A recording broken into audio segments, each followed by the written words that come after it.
असलामुअलैकुम जी आया ते वैलकम करते हैं ਤੁਹਾਨੂੰ आपदे चैनल पंजाब विलेज सीक्रेट ते मैं ਤੁਹਾਡਾ ਵੀਰ ਬਿਲਾਲ ਖਾਨ। ਤੇ ਅੱਜ ਦੀ ਵੀਡੀਓ ਵਿੱਚ ਮੈਂ ਤੁਹਾਨੂੰ ਦੱਸਾਂਗਾ ਕਿ ਮਕਈ ਪਾਇਆ ਬੱਕਰੀ ਨੂੰ ਕਿੰਨੇ ਕੁ ਫਾਇਦੇ ਨੇ।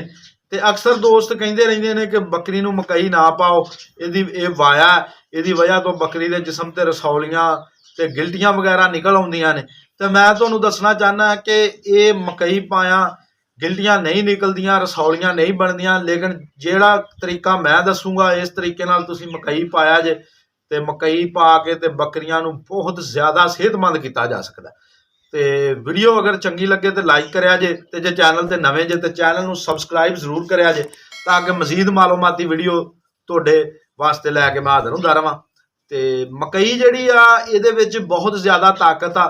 मेरे ख्याल च गंदम की निस्बत इहदे च ज़्यादा ताकत आ। बाकी गंदम भी बहुत ज़्यादा ताकत वाली चीज़ आ, लेकिन मकई जिहड़ी आ इहदे तो तुसीं वेख लो कि किन्ना कुछ बनाउंदे ने। इहदे चों तेल भी निकलदा है, इहदे चों मतलब दूसरा की कहंदे आ होर भी बड़ियां तेल भी कढ़दे ने। होर इरफान मिल आ फैसलाबाद दे विच इहदे चों बड़ियां आइटमां कढ़दे। ते उस तो इलावा कणक दे विचों तेल नहीं निकलदा, लेकिन इहदे विच तेल आ।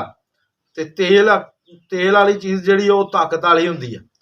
ते बाकी ये सस्ती भी आ।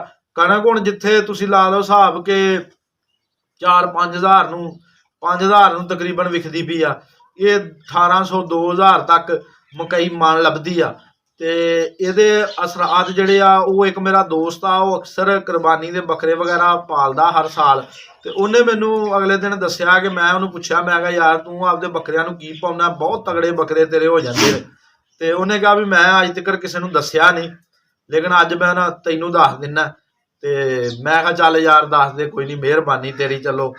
ते ओह ना उन्हें दस्सिया कि यार मैं सिर्फ मकई ही पाउना, पट्ठे पाउना, यानी कि चारा सब्ज चारा वगैरह कोई भी हो गया थोड़ा बहुता, ते मकई जिहड़ी आ ओह कहंदा मैं जो बकरा लियाउना वा उहनूं पहले थोड़ी जी मैं पाउणी शुरू करदा, कोई 100 ग्राम, फिर 200 ग्राम, पाउंदियां पाउंदियां मैं किलो तक कहंदा लै जाना एक बकरे नूं मकई। ते मैं कहा यार मकई पाया ते जिसम ते रसौलियां वगैरह बन जांदियां, गिल्टियां वगैरह पाई हुंदी आ। उन्हें कहा नहीं बनदियां, एवें सब गल्लां ही आ। ते बाकी मैं मसाले जिहड़े आ ना वो अक्सर दूसरे तीसरे दिन उन्हां नूं मैं दिंदा रहिंदा। ते मसाला जात मतलब नमक वगैरह हो गया, मरचां हो गईयां, विच होर कोई आइटमां रला के जिद्दां जवैन हो गई कोई, मतलब तुहानूं अक्सर बकरी पाल भरात नूं पता मसालियां दा ज़्यादा। ते मसाला जात अगर रूटीन नाल दित्ते जाण ते बकरी दी कोई टेंशन नहीं, वाया शाया दूर रहिंदी आ।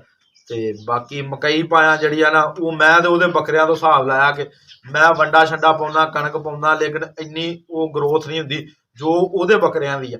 ते लिहाजा मैं भी हुण ना ट्राई कर रहा मकई ते लियाउण दी बकरियां आपदियां नूं बकरियां नूं।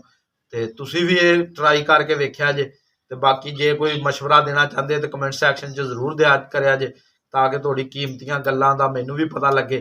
ते वीडियो चंगी लगे तो लाइक करिया जे। ते मिलांगे एक नवीं वीडियो नाल, उदों तक आपदे वीर नूं इजाजत दिओ। ते रब सोहना तो दुआ है कि रब सोहना तुहानूं देश परदेश च हसदा वसदा ते शाद ते आबाद रखे। अल्लाह निगहबान।